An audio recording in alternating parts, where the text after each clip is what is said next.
Welcome everyone, Costine here with a discussion about the Dwarves in Total War Warhammer 3 Immortal Empires and how Creative Assembly has turned this race, ever since the release of Thrones of Decay, from one of the most boring and stale races to play and one of the most awful races to play to not just a really great race, not just a powerful race, but also the best designed race for how the campaigns in Warhammer 3 actually play out. Because we can talk about diversity of races, people always say, oh, you just want the races to be the same. No, I want races to work well within the context of the campaign map. And a lot of them don't do that. That's the problem.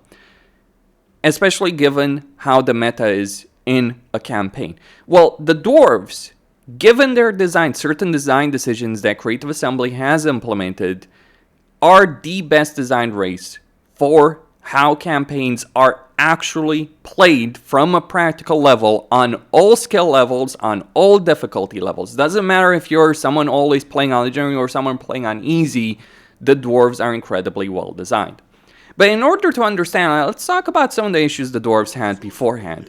You look at an army like this. This army, take away the heroes, take away the gyrocopters, the bull thrower and the thunderers, basically quarrelers and grudge throwers with a lord, this would be the best army by far that the Dwarves could recruit in a campaign. A quarreler, grudge thrower army.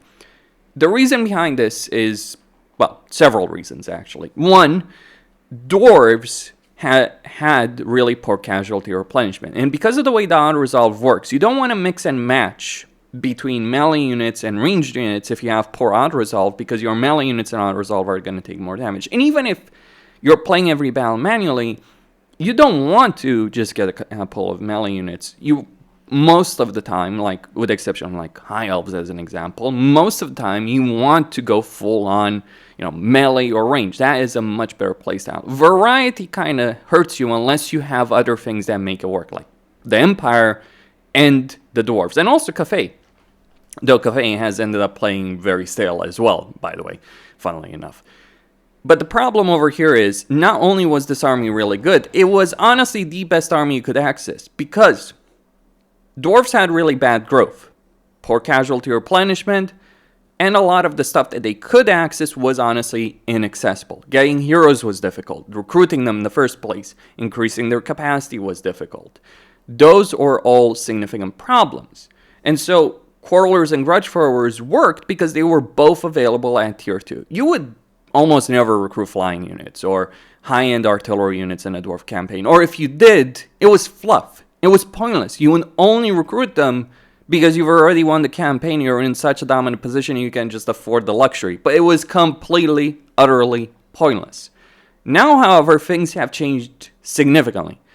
One, dwarves have much better growth to begin with. Two, their insane construction costs have been dealt with in a substantial way, because you do have your main economic building being able to reduce construction cost of all buildings in a province, or you can go with off gold if you so desire. But on top of that, you also have a lot more units that you have access to earlier on. So now you can increase every hero capacity except the new Dragon Slayer at tier 3, and you can recruit the Dragon Slayers at tier 3.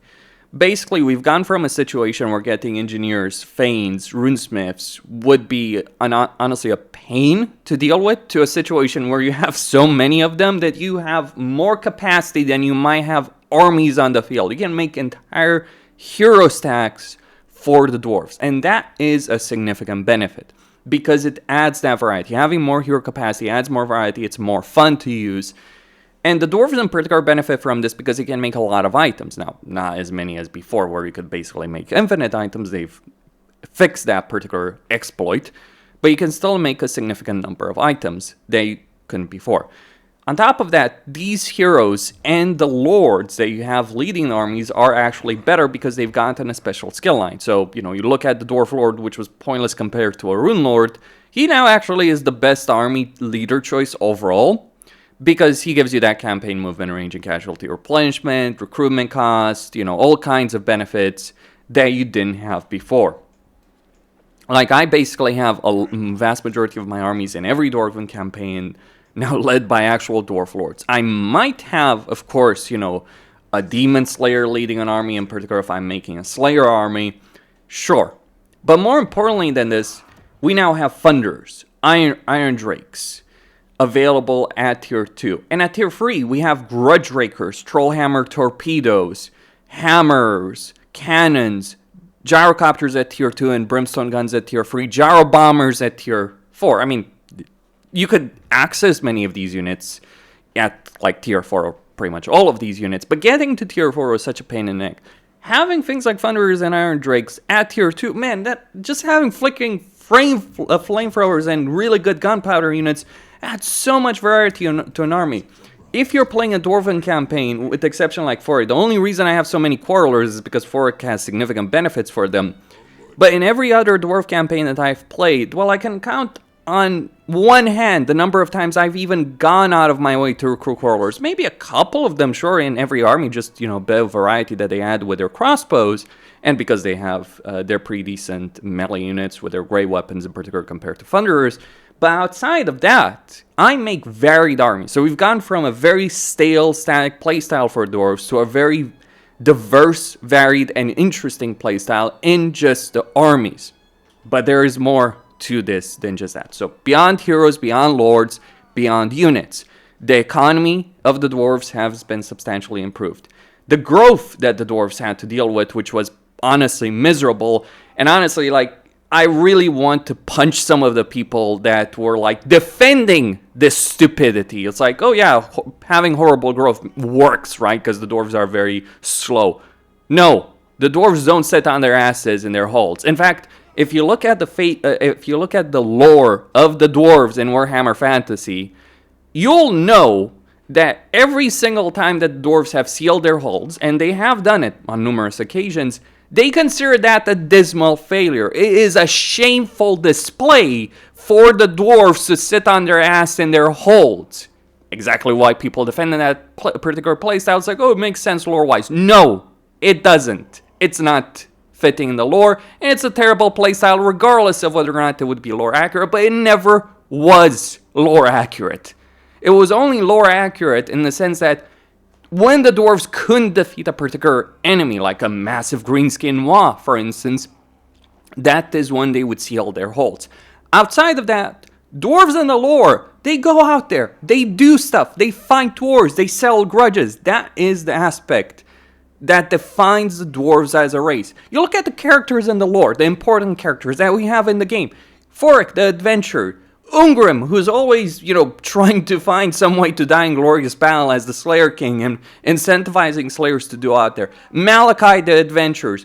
Thorgrim, whose entire focus in his lore as a character is to reunify the realms, maintain alliance, fight the forces of darkness, going out there. In fact, when Thorgrim dies in the lore in the end times, Ungrim mentions before or at the Battle of Averheim, he thinks about the fact that it is shameful that so many of the Dwarves after Thorgrim's death had just basically sealed themselves in the mountains. And if you know anything about the end times, that didn't go well for them. That's kind of the thing. It isn't just shameful, it generally works very badly for Dwarves to do so. Or, you know, Belagar, who took an expedition to reclaim the mountain. Yeah, the Dwarves are really defensive. No, they are not in the lore. They go out there, they do stuff. They don't have the resources to fight everyone. They've been fighting wars, losing badly in those wars.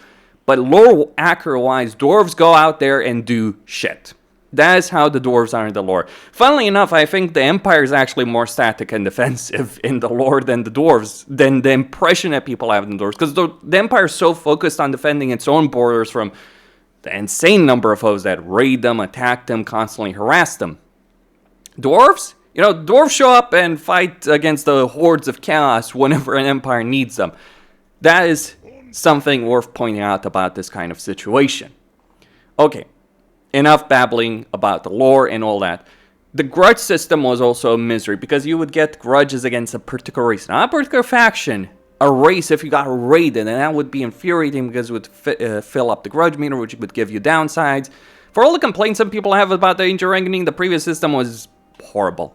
But now you have a system where it is grudges against particular factions that do hurt not just you, but the Dwarves as a whole. You have key Dwarven settlements that generate extra grudges if a non-Dwarf faction holds them. You have grudges generated by factions who are hurting the dwarves. You have a system over here through the Age of Reckoning that accomplishes two key things. One, it makes you care about the entirety of the race because grudges are generated for the entire race, not just you. The cap is only with races that you share a border with. I admit I'm a bit weirded out when people give me comments saying it's like, oh, I got 26,000 grudges. I'm at the point in this campaign where I've expanded across a vast swath of territory and I have 16,000, so I don't know. Like, some of the ridiculous grudge numbers, I honestly can't explain. I've never seen them in any campaign, or if I've ever seen anything close to it, though not quite, it's when I conquered half the freaking world as Grumbrindle. We'll get into that in just a moment. But still, dwarves are extraordinary from the fact that this system incentivizes you and pushes you to get outside your comfort zone and go out there and sell grudges. Some people don't like it, but then again, I'll be blunt about it. A lot of people aren't as great players as they believe themselves to be, and a lot of people are also the kind of people who just want to be very comfortable all the time.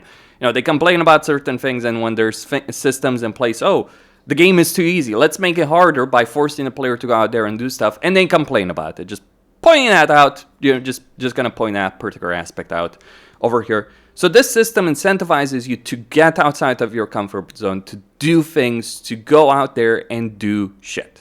That is great. But on top of that, what this system achieves, far more so than you might realize at the first glance, is that it makes it so that the early game is more interesting, because you might have an event early on in a campaign where one random faction might get a lot of grudges, but you get an automatic declaration of war against them if that happens, if you choose for that to happen, or you can get smaller amounts of grudges, but you don't get an instant declaration of war. Point is, like in this campaign, for instance, you know, you could get a lot of grudges against Krokkar, or you can get a lot of grudges against Cetra or Manfred. That does vary the campaign fairly early on, but long term you have even more variety because of the legendary grudges in a campaign. These are long-term objectives. So one of the things that the dwarves do that no other race in the game achieves, not in the same way, is give you a long-term objective with substantial benefits or long-term objectives. You don't have to care about any of these, to be fair, but the benefits are there, like the teleportation for the underway network, landmarks, various other benefits. Not all of these are worth it. Like, for instance, this one, the Zorn grudge is like kind of pointless. It's like, oh, I get 2,500 settled grudges. Yeah, that's kind of good. All of them give you 2,500 settled grudges, so whatever. Oh, and I get 2,500 of gold. By the time you can even do that, 2,500 of gold is not really going to feel as substantial as you might think. And that's saying quite a bit. So that is a great system. And you get rewarded for it with the grudge seller armies, with, you know, these disposable armies. I kind of wish they had replenishment, because the way you actually use them in battle is not particularly fun, because obviously without the inherent replenishment, like they view them as disposable armies. But let me tell you this, if you get a Trollhammer torpedo unit over here in this kind of army, or multiple of them, that is not a disposable army you'll just throw away in the first battle. No, that's something that can kill legendary lords.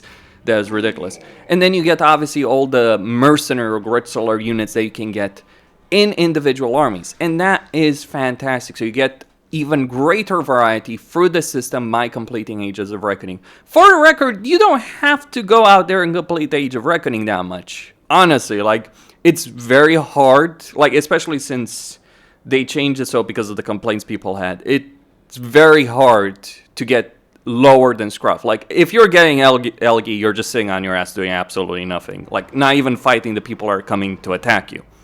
That's saying quite a bit. But there's more on this subject. What the dwarves also have is they're building up all, and for whatever reason this bugged out. I've seen this happen multiple times. Like, I can't explain. Like, sometimes maybe it's some of the mods I'm using. I don't know. But what the dwarves do have over here is the ability of guaranteeing confederation with other legendary lords. This is the second time it's bugged out. Is it mods? I don't know, because I am using player mods in this particular campaign. Or it might be just save file corruption. I don't know. Like, I've seen it before. Just bit weird. Maybe I need to reload the save. But you can guarantee Legendary Lord Confederation when it's not bugging out with all the other Legendary Lords in a campaign. And that is phenomenal. Not just because of the fun factor of, you know, having Legendary Lords. Not just because you're getting rid of one of the annoyances, which is like dealing with the inherent Confederation system. The regular diplomacy system is really good, but the Confederation system sucks. Like, just like there's no way to control it, really. Like with most things, like, okay, I can trade some territory or money or that. That doesn't work for Confederation. CA really needs to improve Confederation as a system. You know, maybe I pay a lot of money for the sake of it. I'd take that deal. Or maybe I suffer, you know, some substantial penalties if I want to guarantee Confederation. But you build up a meter, you build up these settled grudges, and you can guarantee Confederation. And you can choose which Legendary Lords you confederate. Sure, you can eventually get all of them, but it is a very different situation to say confederate Malachi very early on in your campaign, or the first to confederate in your campaign, as opposed to say Grumbrindle. I typically recommend getting Grumbrindle if you're not playing him, because he gives you substantial benefits, but you don't have to. Now, this is all well and great. Great variety objectives, great design. Are there problems? Yes, as you might imagine, not everything is perfect, because there is no such thing as perfection. Not yet, anyway. Two issues. One, while Ungrim, Grumbrindle, and Malachi are great to deal with all these systems, partly because of the climate situation. See, there is a difference between having frozen climate that's suitable and not suitable. The only Legendary Lords that have it suitable are Grumbrindle, Malachi, and Ungrim. So basically, this system works best for them because you can really take advantage for it. Sure, you can use mods to, you know, remove the climate penalties, but it just doesn't feel as amazing to play any of the other campaigns as it is those three I just mentioned, because you're not going to be able to take advantage of Grumbrindle or Malachi in the same way, or even Ungrim, really. So that is a downside over there in that respect. And that is a bit of a problem, because like if you're playing Forik, if you're playing Belagar, and to an extent Forgrim, it's not going to feel as rewarding, because it's not going to give you the flexibility. I mean, if you're playing Forik, you have Jungle as a suitable climate, and I'm going to ask it bluntly, who the fuck in a campaign in Total War wants to embrace jungle warfare?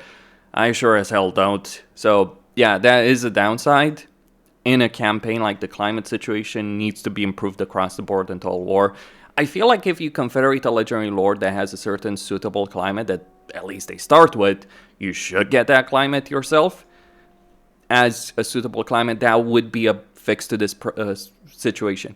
On top of that, there's problems with Belagar and Forik. In particular, Forik has an incentive to play with the Quarreler Grudge Thrower playstyle because of the benefits he gets with that. So yes, you have a great deal of variety, but Forik just benefits immensely from that older playstyle, because he gets Gears of War, which gives you ammunition, range, and missile strength for those units. Yeah, that's pretty damn substantial. Also, I gotta say, his objective system, while it's better than Books of Nagash, it's not particularly fun either.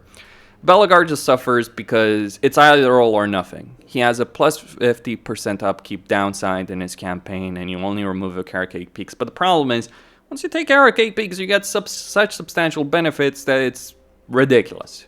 So there's no middle ground for Belagar. For less variety and not great climate, and the least interesting Legendary Grudge, Belagar, much more interesting Legendary Grudge, sure, but there is that downside. On top of that, we do have other things to mention about this, because this is not over. That's not all there is to say about the Dwarves. Then we have the Deep system. Now, I do think that inherently the Deeps is not as interesting as everything I've just mentioned, because by the time you can actually utilize it, it is, like, one issue I have with it is that you do need to build a building and consume a building slot in order to get access to it. That's not really great. I feel like you should have access to the Deeps from the beginning of the campaign, as opposed to having to waste our plus points, which are very valuable for this. I think that would be great. It's also really expensive. So, you know, it doesn't really feel substantial, but it is a long-term benefit, and it does add more variety. And some really funny stuff like, oh, let me go into let me go into the deeps over here, right? And why can't I see the buildings over there? Okay, that is a bit bizarre. Because I should be able to see the build. Don't tell me that it's bugged out as well in that respect. That's great. Not just one particular bug, multiple bugs. There we go. This one works. So with the deeps, you do have these kind of like choices that you can make. You can, you know, get various construction benefits or income benefits if you want to. You can increase your income in a particular settlement or get, you know, just a lot of growth and upkeep benefits. You can turn off gold into money. You can get various benefits, including hero capacity if you've gotten certain research done. Also, you can, like, if you're sitting on a gold pile, for instance, you can, you turn that gold vein, like, you get a gold vein over here, and when you demolish the building, you get a bunch of oath gold. So it is a nice way to spice things up. Strong defensive benefits. So if you want to play sitting on your ass, this is the system for you. You can also end the whole Age of Reckoning if you so desire. For this system, there is a particular upgrade over here that would be available for you to do so. Though it's kind of bugging out right now with regards to that. But yeah, you do have various choices that you can make to deal with over here, and you do have some substantial benefits. Like also unstable magma caverns are kind of fun because like you're pissing off the Skaven, but you do get some substantial benefits over there. So you have systems great for the early game, you have systems great for the mid game, you have systems great for the late game. Finally, one thing I wish to mention is not only are things like Iron Drakes, Thunderers, Troll Hammers, Flying Dominance. You have Flying Dominance as the Dwarfs, because the game is not really built around the idea of flying range units. We've always had them in Total War Warhammer, but gyrocopters before were not particularly special. Now, however, they dominate. But on top of that, with the new Demon Slayer in particular, you get so many benefits with Slayers that are available in every campaign that Slayer Doom stacks actually work. So you want to make Slayer armies in particular as Ungram, but not really just exclusively as Ungram. It does work between Doomseekers, Slayer Pirates, the previous regular Slayers, Giant Slayers, regular Slayers.